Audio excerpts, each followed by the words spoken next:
The shuttle shook violently as it dropped through the planet's atmosphere, gripped his seat with all four of his hands, his compound eyes wide with fear.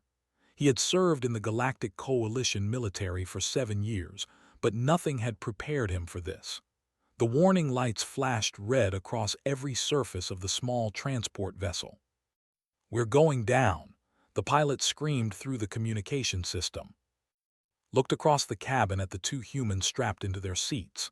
The male sat perfectly still. His face showed no fear, only concentration. The female was checking her equipment bags, making sure everything was secured. How could they be so calm? Species the came from a world of gentle plains and abundant food.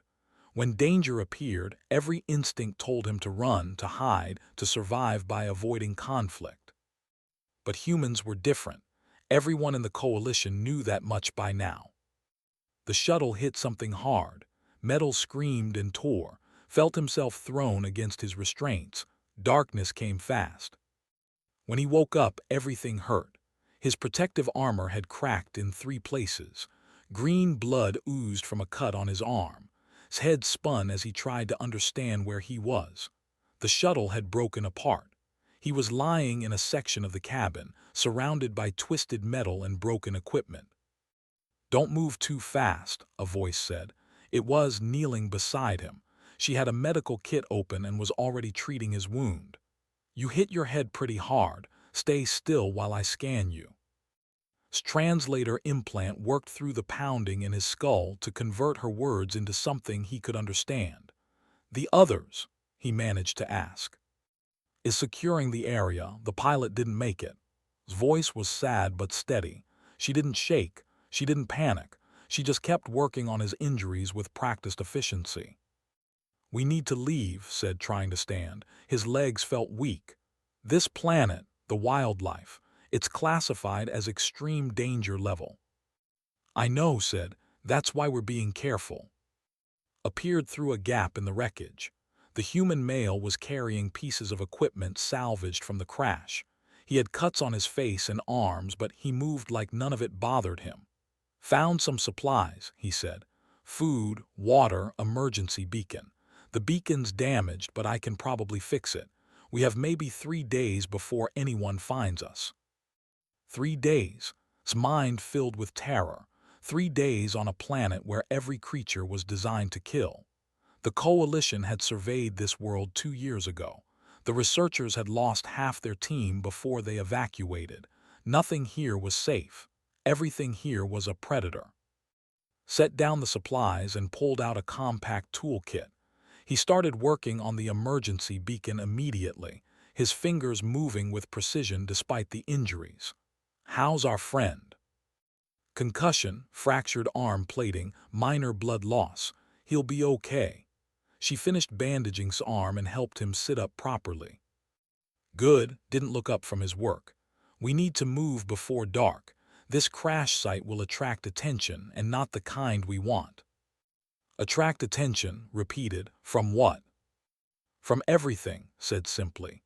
"This whole planet is one big food chain, and right now we smell like food." Felt his breathing quicken. His species had evolved to fear predators because they had faced so few of them on there. The few dangerous creatures that existed there had nearly driven them to extinction before they developed intelligence and tools. Even now, with advanced technology and weapons, that primal fear remained in every's heart. But these humans acted like danger was normal. Over the next hour, they prepared to leave the crash site. Fixed the emergency beacon enough to send a weak signal. It would take time for rescue ships to locate them, but at least they had a chance now. Sorted through the supplies, organizing everything they could carry. She worked like this was routine, like surviving on a death world was just another day. Tried to help, but his injuries made him slow. He watched the humans work together with barely any words. They understood each other through small gestures and brief glances. It was like watching a single organism with 2 bodies. "Your weapons," said suddenly remembering. "Did they survive?" Paused. "No. The armory section was in the front of the shuttle. It's completely destroyed." But we have no weapons." His voice rose in pitch. His translator probably made him sound hysterical to the humans. "We have some," said calmly. She showed him a small plasma torch used for cutting metal. "And we have our hands and brains. That's usually enough."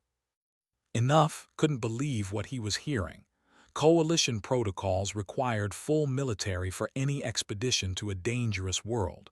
Without proper weapons, they were defenseless. They would die here.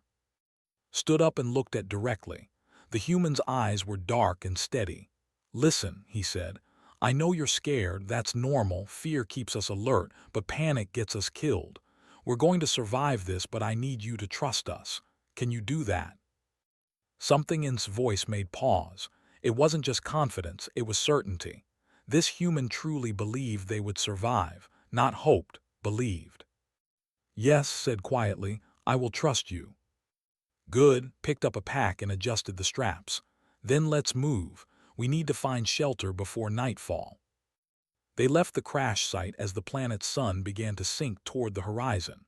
The jungle around them was thick with strange plants that glowed with bioluminescent light. Sounds echoed through the trees, calls and screams from creatures couldn't identify. Every shadow seemed to hide something deadly. Led the way, using a scanner to map their surroundings. Walked at the rear, constantly watching behind them. Stayed in the middle, trying not to think about what might be hunting them. The alien jungle grew darker with every minute. The plants changed color as night approached, their glow shifting from blue to deep purple. More sounds joined the symphony of danger. Roars, clicking, wet, sliding noises that made skin crawl. "There," said pointing, "a rock formation. We can make a shelter there." They reached a cluster of large boulders arranged in a rough circle. Immediately began assessing the defensive positions, pointing out where they could build barriers. Started a small, nearly smokeless fire using chemicals from her kit. Helped as much as he could, still amazed that the humans maintained such calm focus. As full darkness fell, they sat around the tiny fire. Ate the ration Bar gave him, but it tasted like ash in his mouth. Every sound from the jungle made him jump. "Try to rest," said. "I'll take first watch." "You need rest too," protested weakly. Smiled, but it didn't reach his eyes. "I've gone longer without sleep. Besides, someone needs to keep an eye out." "For what?" asked, though he dreaded the answer. Looked out into the darkness beyond their fire's light. "For whatever's out there watching us." And that's when heard it. A sound like breathing, deep and heavy, coming from the darkness. Something big, something close. Something hungry. The breathing grew louder. Froze, every muscle in his body locked with terror. His evolutionary programming screamed at him to flee, to burrow into the ground, to become invisible. But there was nowhere to run. Moved so quickly that barely saw it. One moment the human was sitting by the fire, the next he was standing at the edge of their camp, staring into the darkness. He held a thick branch in one hand, the only weapon he had found. Said quietly, "Get behind the rocks, take with you." "What is it?" asked. She was already moving, pulling to his feet. "Big," answered, "really big." Scanner suddenly activated with an emergency alert. The device's screen showed a massive shape moving through the jungle toward them. The scanner's database searched frantically through known species, and then a file appeared. "Ravager," whispered, his voice breaking. "It's a Ravager." His face went pale, even she looked frightened now.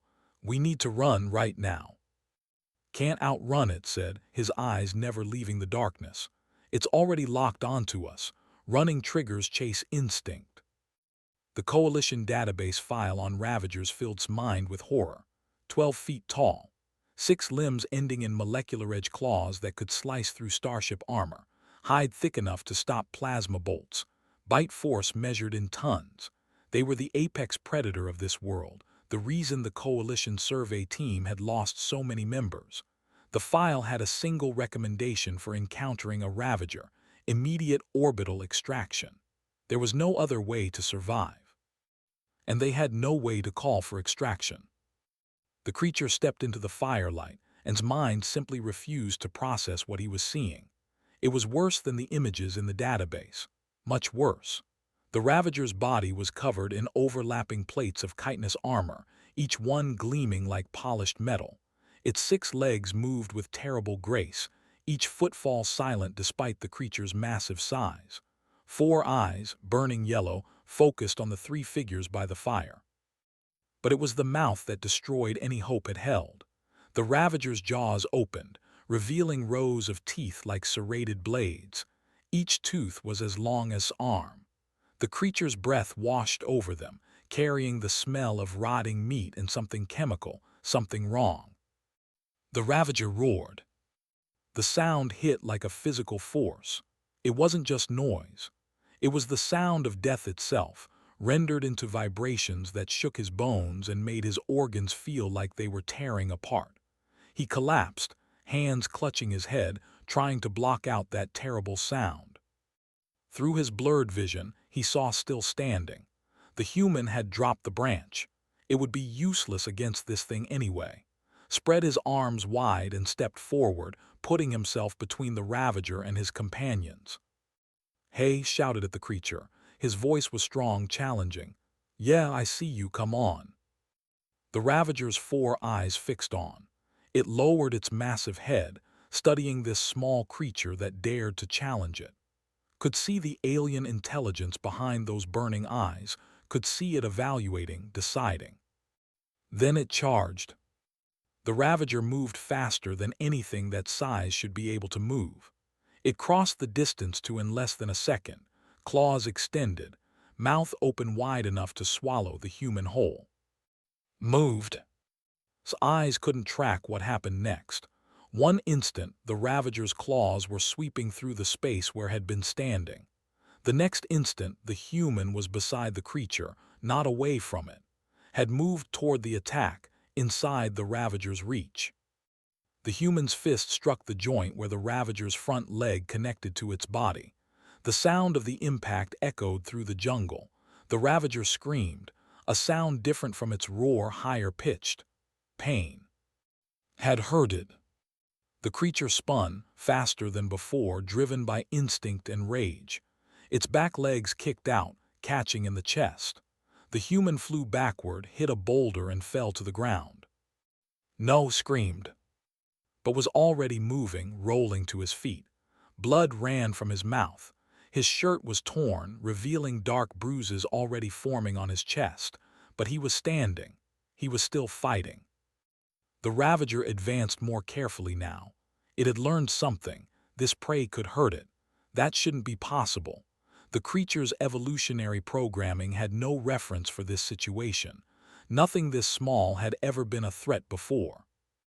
Watched in disbelief as the Ravager circled each other. The human moved like water, smooth and flowing, conserving energy. His eyes never left the creature, tracking every movement, every shift of weight.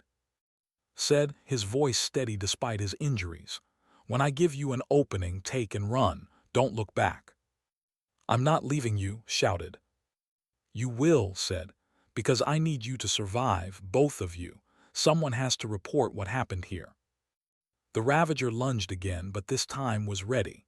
He dropped low, letting the creature's claws pass over his head. Then he drove his shoulder into the Ravager's leg, using the creature's own momentum against it. The beast stumbled, off balance for just a moment. That moment was all needed. He grabbed one of the Ravager's claws with both hands and twisted with all his strength. Heard the sound of chitin cracking. The Ravager shrieked and pulled back, but held on.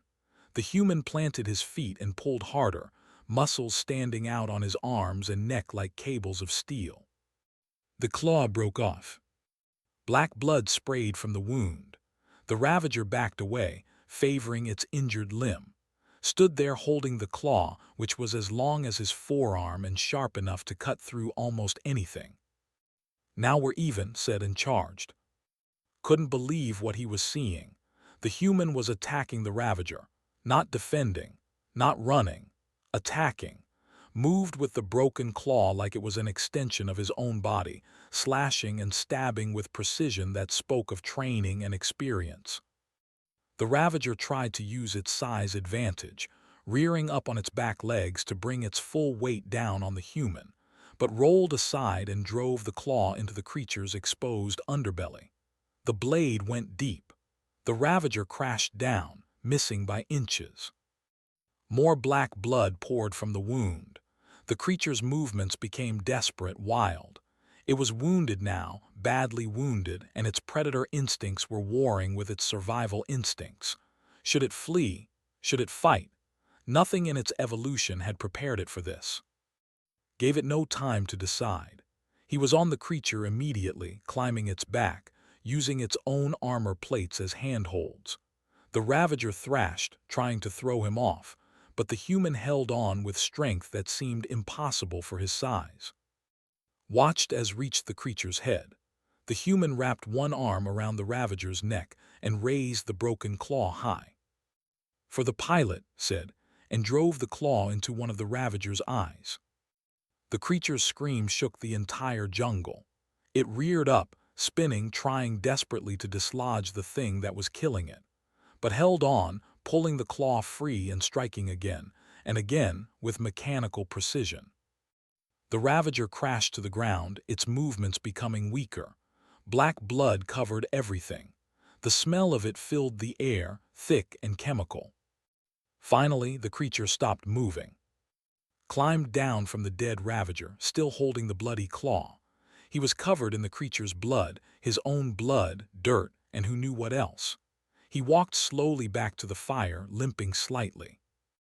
"Everyone okay?" he asked, as if he had just finished a training exercise rather than killing the deadliest predator on the planet with his bare hands. Ran to him, medical kit already in her hands. "Sit down, now. You have broken ribs, internal bleeding, and—" "I know," said, letting her guide him to a sitting position. "But we're alive." Couldn't move, couldn't speak. His mind was trying to process what he had just witnessed, but it was like trying to understand a new law of physics. It shouldn't be possible. Nothing about what he had seen should be possible. The human had fought an apex predator and won. Without armor, without advanced weapons. Just intelligence, determination, and a willingness to fight when fighting was the only option. "How?" finally managed to ask. "How did you? How are you still alive?" Looked at him with those steady, dark eyes. "Because I had to be," he said simply. "You needed me, so I stayed alive." As if it were that simple, as if survival were just a choice. But maybe for humans thought it was. The rest of the night passed in a blur for. He sat by the fire, unable to sleep, unable to think about anything except what he had witnessed. Worked on his injuries with the limited medical supplies they had. The human had 3 broken ribs, multiple lacerations, severe bruising across most of his torso, and a possible concussion. Any other species in the coalition would be unconscious or dead. Sat calmly while treated him, occasionally wincing but never crying out in pain. "You should be in shock," said as she wrapped his chest with medical tape. "Your body should have shut down from the trauma." "Probably should," agreed. "But we still have 2 more days until rescue. Can't shut down yet." "That's not how biology works," said, but there was something in her voice. Not quite pride, but close. Like she was stating a fact she already knew would be ignored. "Human biology works differently," said with a slight smile. "You know that better than anyone." Looked at more carefully. She was someone who studied alien life forms. Of course she would understand humans better than most coalition citizens. "You've studied them," he said. "Humans, you know what they are." Finished bandaging and sat back. She looked at with tired eyes. "I've spent 5 years studying Earth biology. Yes, I know what humans are, but knowing it academically and seeing it in action are very different things." "Tell me," said, "please, I need to understand." Glanced at who nodded. She took a deep breath and began. "Most species in the Galactic Coalition evolved on worlds we classify as gentle or moderate. Planets with abundant resources, relatively stable climates, and limited threats. When predators existed, they were few and specialized. Our species survived by being clever, by cooperating, by avoiding danger. We became intelligent because intelligence helped us hide and escape. Knew all this. It was basic history taught to every coalition citizen. Earth is different, continued. Earth is what we call a death world, a planet where life doesn't just compete, it wages war. Everything on Earth evolved in an environment of constant, brutal competition. The weather can kill you, the plants can kill you, the microorganisms can kill you, and the animals, she paused, looking at the dead Ravager visible in the firelight. The animals on Earth make that thing look gentle. That's impossible, said. The Ravager is classified as the highest threat level. There's nothing more dangerous. That's because the people who made that classification never visited Earth, said. The Ravager is an ambush predator. Powerful, yes. Deadly, absolutely. But it evolved on a planet where it had few competitors. It never had to fight something that could fight back effectively. She stood and walked to her equipment bag, pulling out a data pad. She scrolled through files and then showed the screen too. Images appeared, creatures from Earth. Bears, tigers, crocodiles, sharks, humans. Earth has hundreds of apex predators, said, and humans evolved alongside all of them, not by being stronger or faster, but by being smarter and more adaptable. But here's the important part. Humans didn't just avoid these predators. They hunted them. They competed with them. They became predators themselves. The images continued. Ancient human hunters bringing down massive woolly mammoths. Humans diving into ocean water to hunt fish alongside sharks. Humans tracking predators through snow and ice and jungle and desert. Persistence hunting, said. That's the key to understanding humans. They can't outrun a prey animal in a sprint. They can't overpower most creatures in direct combat, but they can keep going. They can track an animal for days, never stopping, never giving up until their prey collapses from exhaustion, and then they move in for the kill. Looked at who was resting against a boulder, eyes half closed but still alert. The human didn't look like a terrifying predator. He looked tired and hurt. But he's injured, said. Badly injured. How is he still conscious? Adrenaline, said. It's a chemical human bodies produce in response to danger. It suppresses pain, increases strength, sharpens reflexes. Most species have something similar, but in humans it's much more powerful, combined with their high pain tolerance and their refusal to quit. She trailed off, shaking her head. Refusal to quit. It's psychological, explained. Most species, when faced with overwhelming danger, will flee or freeze. It's evolutionary programming, but humans have something else. They can override their fear response through sheer willpower. They can force themselves to act even when every instinct tells them to run. We call it determination, stubbornness, courage. But really, it's just their brain chemistry working differently than ours. Thought about watching charge at the Ravager instead of running away. At the time, it had seemed like madness. But maybe it wasn't madness at all. Maybe it was just human. There's more, said. Humans are pack hunters. They fight better in groups, coordinate instinctively, and protect each other even at cost to themselves. Fought that Ravager not because he thought he could win, but because we were here. He was protecting his pack. Would he have run if he was alone? Asked. Considered this. Maybe, maybe not. Humans are unpredictable that way. Some of them will fight any threat, any time, just because it's threatening them. They take it personally. The idea horrified and fascinated in equal measure. A species that took challenges from predators personally. A species that hunted for sport and competition, not just for food. A species that had conquered their entire planet not through luck or superior evolution, but through sheer, stubborn determination. Your armor, said suddenly, his eyes opening. It's damaged. The Ravager's scream cracked it. Look down. The human was right. Cracks spiderwebbed across his chest plate. We should reinforce it, said, starting to stand up. You need to rest, said firmly, pushing him back down. I'll help with his armor. I'm fine, protested. You have 3 broken ribs and possible internal bleeding. You are not fine. His voice had an edge to it now. I know you think you can just push through anything, but even humans have limits. Looked like he wanted to argue, but then he nodded. All right, but wake me if anything approaches. I will, promised. The human closed his eyes, and within minutes he was asleep. Despite everything, despite the pain and the danger, he could just decide to sleep and do it. Helped repair his armor using spare parts from their equipment. As they worked, she continued talking, teaching him about humans in a way the Coalition educational programs never had. They have incredible pattern recognition, she said. That's how knew where to hit the Ravager. He saw the creature move once and immediately understood its anatomy, its balance points, its weaknesses.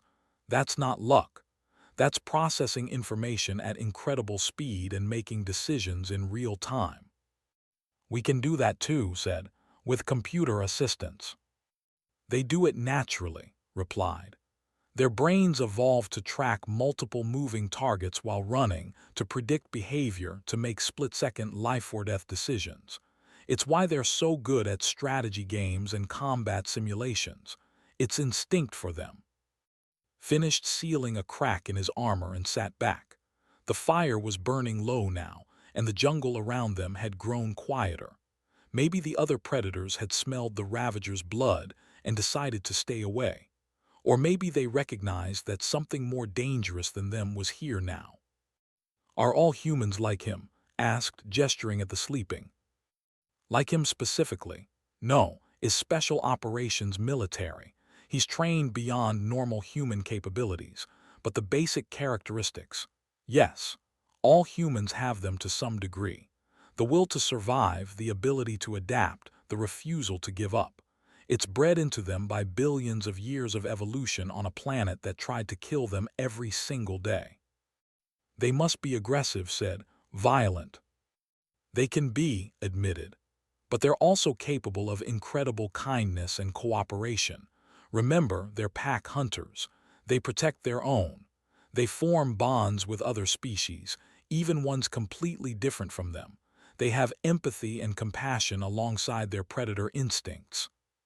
She looked at sleeping form. That's what makes them beautiful and terrifying at the same time. They can be your best friend or your worst enemy. And the scariest part, they get to choose which one they are. It's not instinct, it's choice.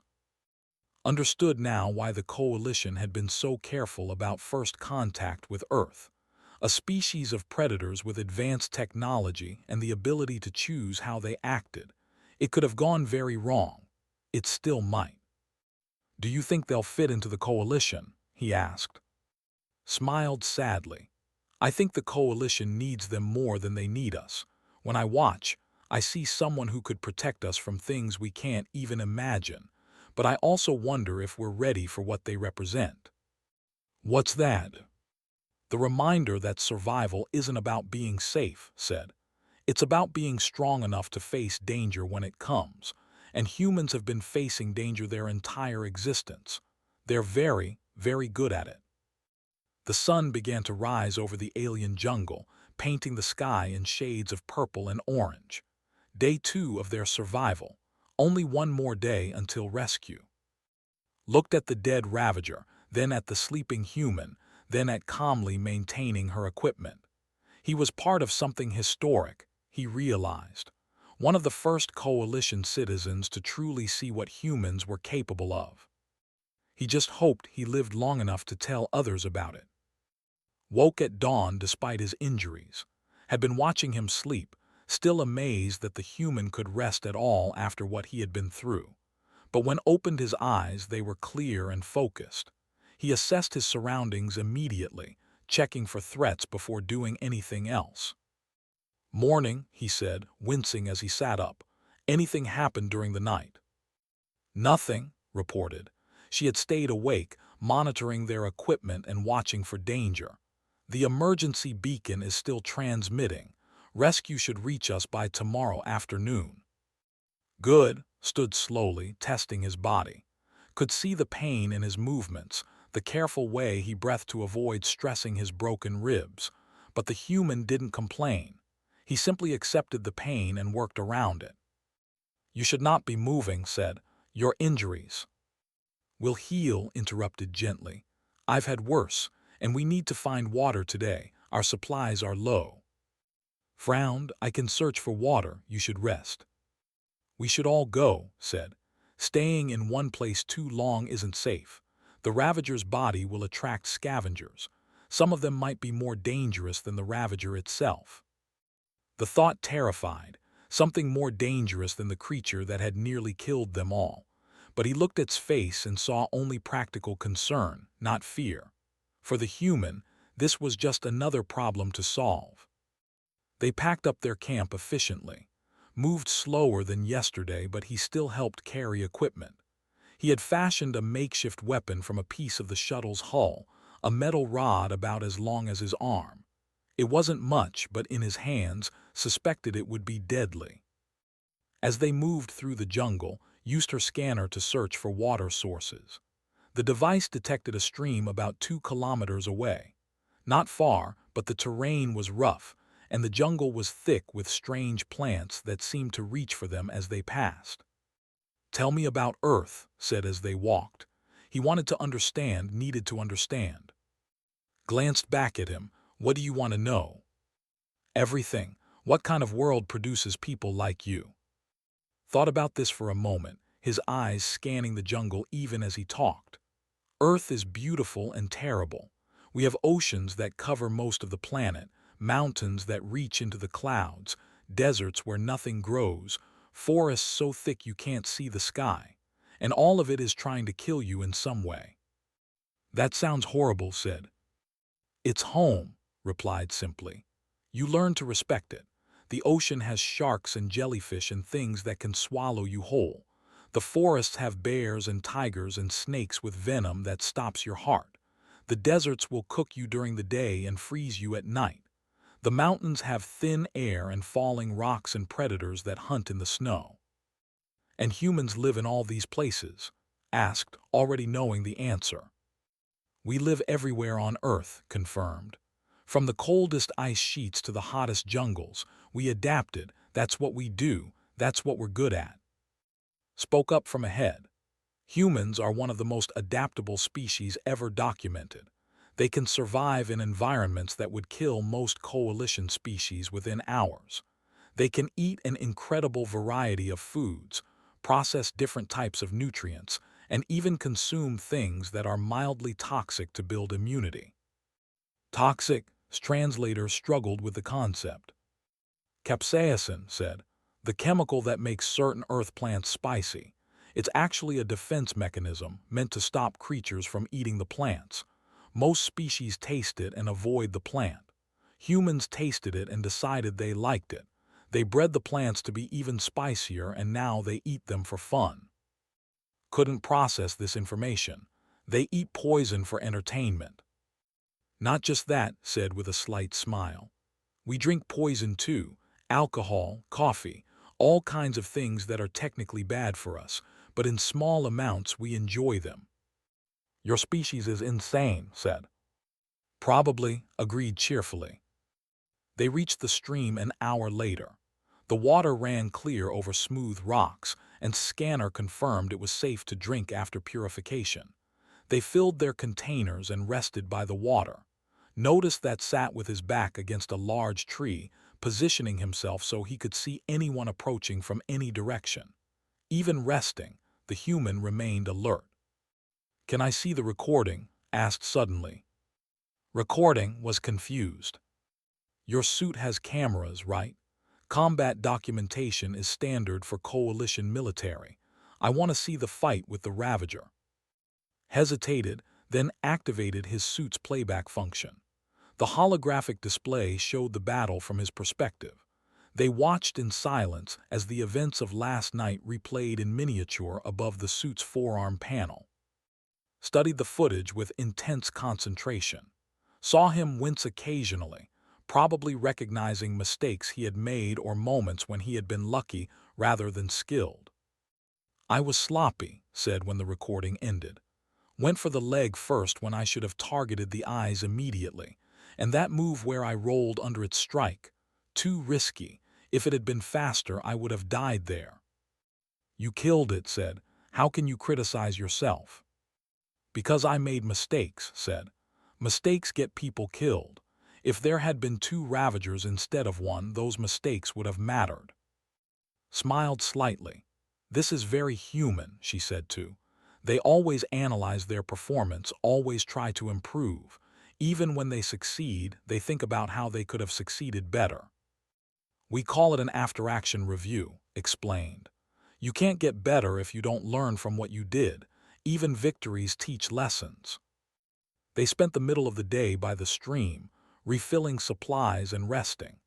Used the time to ask more questions, driven by a need to understand these strange creatures his species had allied with. Do humans fear death? He asked. Yes, said immediately. We fear it, but we don't let that fear control us. We acknowledge it and then do what needs to be done anyway. But how? How do you override such a fundamental instinct? Was quiet for a moment, choosing his words carefully. We tell ourselves stories about honor, duty, protecting others, about being remembered for what we did, not how we died. We create meaning that's bigger than survival, and when the moment comes, we act on that meaning rather than our fear. That seems like lying to yourself, said. Maybe, agreed, but it works, and in the end, the result matters more than the method. As afternoon approached, they began the journey back toward their camp. The return trip was easier, following the path they had made earlier, but halfway back, Scanner detected movement. Multiple contacts, she said, her voice tight, coming from the direction of our camp. Scavengers, said, just like I thought, the Ravager's body drew them in. Can we go around? Asked, fear creeping back into his voice. We could, said, but our emergency beacon is at that camp. Without it, rescue won't find us. We need to go through. They approached carefully, using the thick vegetation as cover. Through gaps in the plants, saw creatures gathered around the dead Ravager. They were smaller than the Ravager, but there were many of them, at least a dozen. They had 6 legs like the Ravager, but their bodies were more streamlined, built for speed rather than power. Pack hunters. Shredders, whispered, checking her database. Pursuit predators. They hunt in groups, wearing down prey through coordinated attacks. Observed them for several minutes, studying their behavior. They're focused on the Ravager. If we're quiet and quick, we might be able to grab our beacon and leave without them noticing. And if they notice us? Asked. Then we run, said. I can't fight a dozen of them, not with these injuries. Sometimes retreat is the smart choice. The admission surprised. He had started to think of as invincible, capable of defeating any threat. But the human knew his limitations. He was brave, but not stupid. They moved in slowly, keeping low. Led the way, his makeshift weapon ready. Stayed in the middle with bringing up the rear. Step by careful step, they approached the camp. The emergency beacon was right where they had left it, still transmitting its weak signal. Signaled for them to wait, then crept forward alone. He moved so quietly that even watching him could barely track his movement. Reached the beacon, grabbed it and turned to come back. That's when one of the shredders looked up and saw him. The creature screamed, a high-pitched sound that brought all the other shredders' heads up immediately. They saw the humans and they saw prey. Run, shouted. And they ran. His legs moved automatically, driven by pure fear. Behind him, he heard the shredders giving chase, their claws clicking on stones, their breathing eager and excited. Ran beside him, the beacon clutched in one hand, his weapon in the other. Despite his injuries, despite the pain he must have been feeling, the human kept pace. Ran ahead, her lighter build giving her an advantage in speed. The river, shouted, they won't follow into water. They burst through the vegetation and threw themselves into the stream they had visited earlier. The current was strong, pulling them downstream. Struggled to keep his head above water, his armor weighing him down. A hand grabbed his arm, still holding the beacon, pulled along with his free hand. The human's strength was incredible, even injured and exhausted.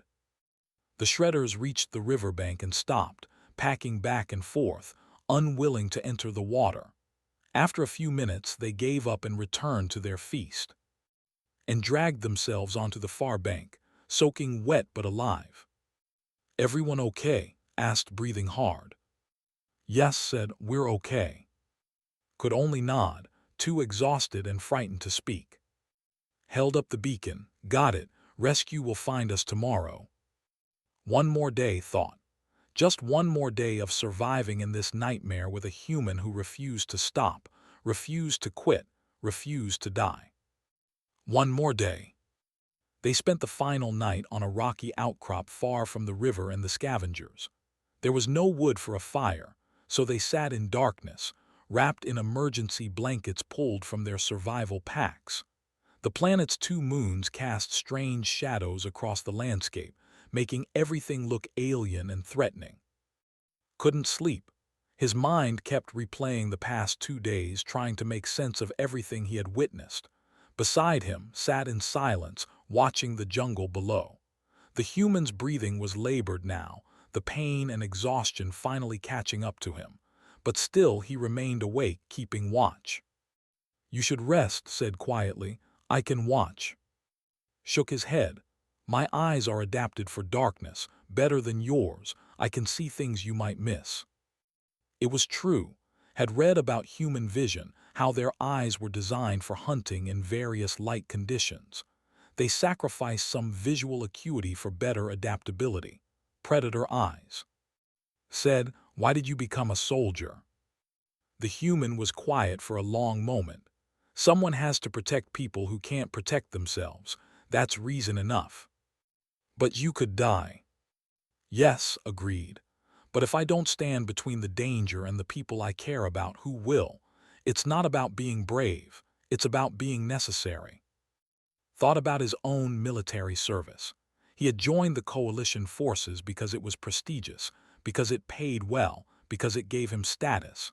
But he had never expected to actually face real danger. The coalition's wars were mostly small conflicts on the borders, handled with overwhelming technological superiority. Combat was rare and usually brief. He had never imagined needing to fight an apex predator with his bare hands. The very thought would have seemed absurd 3 days ago. "Are all human soldiers like you?" asked. "No," said. "Some are better, some are more experienced, more skilled. I'm just one person doing a job." The casual way dismissed his own capabilities, amazed. The human had done something that would be legendary in any coalition military force, and he treated it like it was routine. Spoke from where she lay wrapped in her blanket, had thought she was asleep. "Humans have a saying," she said, "all in a day's work. They use it when something extraordinary becomes ordinary through repetition. Has probably been in dozens of situations like this, maybe hundreds." "Not hundreds," said with a slight smile in his voice, "but enough." "How many times have you nearly died?" asked. Considered this. Stopped counting after 20. It becomes less meaningful after a while. You just focus on not dying the next time. The idea horrified and awed in equal measure. A species that faced death so often they stopped counting. A species that treated mortal danger as a job requirement. "Tell me about your world," said suddenly. "Your what's it like?" Was surprised by the question. "It's peaceful. Green plains that stretch forever. 3 suns that keep the temperature always warm. No predators larger than what you would call a rabbit. My people evolved in harmony with our world. We never had to fight for survival the way you did." "Sounds nice," said, and there was genuine warmth in his voice. "Peaceful." "You would find it boring," said. "Maybe," admitted. "But boring can be good. Boring means safe. Safe means people can live their lives without fear. That's worth protecting." Understood something then. Wasn't a violent creature who enjoyed fighting. He was a protector who had learned violence because protection required it. There was a difference, an important one. When we get rescued, said, I have to write a report about what happened here, about what I saw. What should I say about you? Thought about this. Tell the truth. Tell them that humans are dangerous when we need to be, but we choose when to be dangerous. Tell them we can be trusted as allies because we value life, even when we're good at ending it. They will be afraid, said. When they see the recordings, when they read my report, they will fear humans. Fear can be healthy, said. Respect born from fear is still respect, but help them understand that we don't want to be feared. We want to be friends. We want to help. Why? Asked. Your species is clearly superior in combat. You could dominate the coalition if you wanted. Because domination isn't the same as cooperation, said. We learned that lesson on Earth over thousands of years of history. The strongest tribe doesn't always win in the end. The tribes that work together, that share resources and knowledge, those are the ones that thrive. Sat up, letting her blanket fall. That's another human trait, she said. Cooperation despite competition. They form alliances even with former enemies. They can fight each other one day and work together the next. It's flexibility most species don't have. We're not perfect, said. We make mistakes. We have wars and conflicts and disagreements, but we learn, we adapt, and we try to do better. The night slowly gave way to dawn. The planet's primary sun rose first, painting the sky in shades of red and gold. Felt hope for the first time in days. Rescue was coming. They would survive. Suddenly tensed. Do you hear that? Listened. At first he heard nothing, but then a faint sound reached his ears. A humming noise growing louder. Engines. Rescue ship, said, checking her scanner. They've locked onto our beacon. A coalition transport vessel appeared over the jungle canopy, its hull gleaming in the morning light. It descended slowly, carefully, landing on the rocky outcrop near their position. The loading ramp lowered, and coalition soldiers in full armor rushed out, weapons ready. 3 survivors located.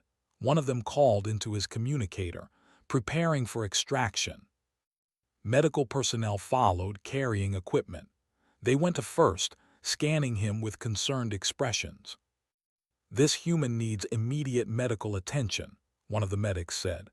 Multiple fractures, internal trauma, severe tissue damage. How is he still conscious? I'm fine, protested as they tried to get him onto a stretcher. You're not fine, said firmly. You're going to the medical bay and you're going to let them treat you properly. That's an order. Looked like he wanted to argue, but then he nodded. Yes, ma'am. They carried him into the ship. Went next, though she insisted she was healthy. Came last, his legs shaky after 3 days of terror and stress. The ship's interior was clean, bright, and safe. Coalition commander met them as they entered, her expression concerned. She was like, and seeing her familiar features made him want to cry with relief. What happened down there? Asked. We detected multiple life form signatures, evidence of combat, and she paused, looking at something on her data pad. Is it true? Did you encounter a Ravager? Yes, said, we killed it. Stared at him. That's impossible. Ravagers can't be killed without heavy weapons. The human killed it, said. He fought it with his bare hands and won. The commander looked skeptical until transferred his suit's recordings to her data pad. She watched in silence, her expression changing from disbelief to shock to something that might have been fear. This will change everything, she said quietly, when the Coalition Council sees this. They need to see it, said. They need to understand what humans are capable of. The journey back to Coalition space took 3 days. Spent most of that time in medical observation and writing his report. He wrote carefully, trying to capture not just what happened, but what it meant. He described his capabilities, but also his compassion. The humans' violence, but also his protection.